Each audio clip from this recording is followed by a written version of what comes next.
Welcome to Ninja News. We've got some breaking news for you today. Google has removed a blatant SEO loophole that we've been exploiting for years and years and years, and the SEO community is up in arms. If you're concerned about the loss of your organic rich snippet reviews, then listen up, because we've got all of the information about this desperate breaking news for you right now. Cue the titles.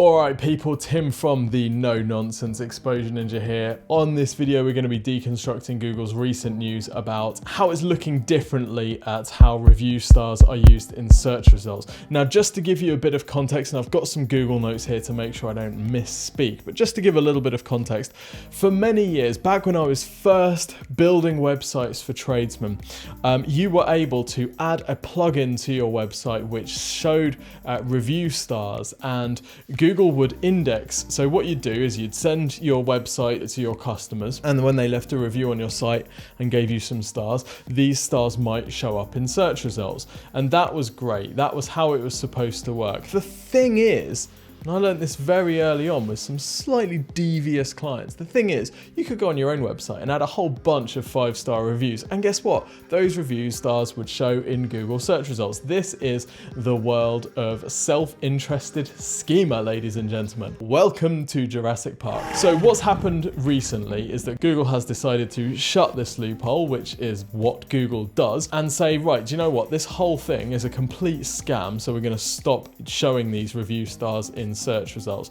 And the SEO world has exploded in uproar. It's like a volcano of, badness. So here's the actual news. Here's what Google has said, and I quote, "Search results that are enhanced by rich review results can be extremely helpful when searching for products or services." And it shows an example of a website with the little stars underneath and a rating, an aggregate rating of the reviews on the page. And what Google is doing, as they say, to make them more helpful and meaningful, we're now introducing algorithmic updates to reviews in rich results. We've also addressed some of the invalid or misleading implementations webmasters have flagged to us.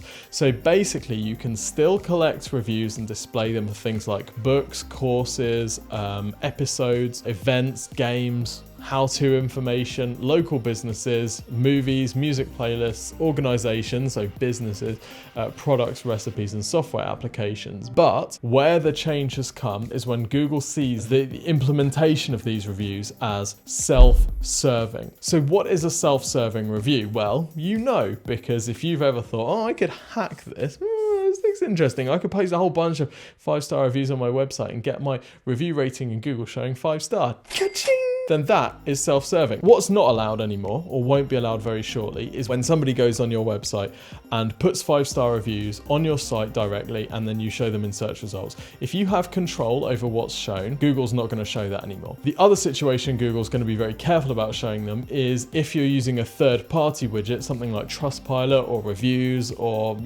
any of the kind of rating sites. If you control how those reviews are displayed on your site, again, Google's like, well, you're technically controlling that, so it's not necessarily accurate. And Google said it's not going to show those ratings. So crazy, crazy, crazy. What on earth are we supposed to do now? Well, firstly, chill out, everyone. Keep calm. Google's just closing a loophole here. It's not taking away anything. Like all SEO, you rinse it until it gets taken away, and then you say, fair play, we always knew that was a loophole, and we find another way to get ahead. That's just what SEO is. Now, the problem that everyone's having at the moment is there is still a little bit of a lack of clarity over exactly what Google means. There are some gray areas. For example, if you've got an e-commerce store with product reviews on your site, what happens to those product reviews, like Amazon, right? Because Amazon could technically control the reviews that shows on any particular product page. So do no Amazon reviews show in search results now? Who knows? Google's been really unclear about that, or rather it's been completely silent about that. So what I think it's always helpful to do in these situations is not to try and read into what Google's doing. Let's go back to first principles. What's Google trying to do? It's basically trying to show accurate ratings in search results. It's not trying to show manipulated results for 1-star businesses that have put 5-star reviews on their site. So if we know that, we can then reverse engineer and say, okay, what were the brightest people in the world Google do in this situation in order to make it fair? So Google can't trust reviews that you put on your own site. Google can't trust reviews from third-party sites if you control how they're shown on your site. Here's what I would do. Continue to put reviews on your site as a conversion measure. Continue to use whether it's third-party reviews or your own collected reviews on your site to increase conversions, because the reason you put reviews on your site originally is to show people that you're good. So continue to do that. Don't panic. Don't go and strip them all off because Google's not going to show them anymore. Keep putting them on there. It's going to be okay. You will not be penalized. They just might not show in search results anymore. The second thing I would do is just leave Google to display reviews for your organization from third-party review companies like Trustpilot. By the way, just want to say Trustpilot is the biggest scam in the whole of internet marketing. That whole third-party review collection thing is a pack of lies, and it's all coming down one day. Who knows when, but the whole thing is a total scam. We've done some internal analysis and we've concluded that Trustpilot is 100% a scam. This is great news if you are a rubbish business and you want to manipulate the Trustpilot reviews to make your business look really awesome, even if you're total trash.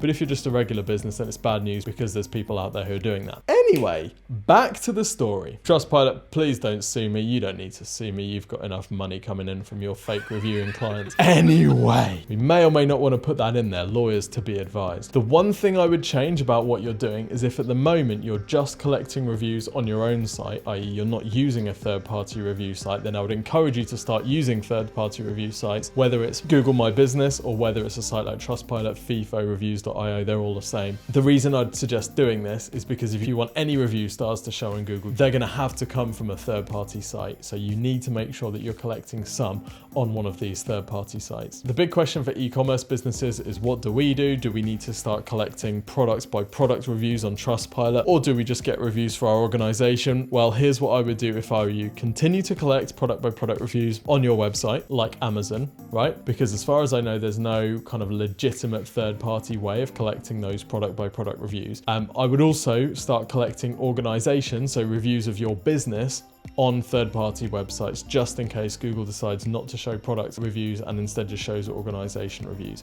I suspect you will be okay with product reviews hosted on your website, but organization reviews you will not be, so those need to be hosted on a third-party site. So I hope that has all made sense. It's a fairly confusing thing to cover, and I'm also extremely sick, so I'm going to go and vomit in a toilet. But I hope you found this useful, and I hope it's cleared up some of the mess. Stay tuned to Ninja News, and most of all, keep panicking.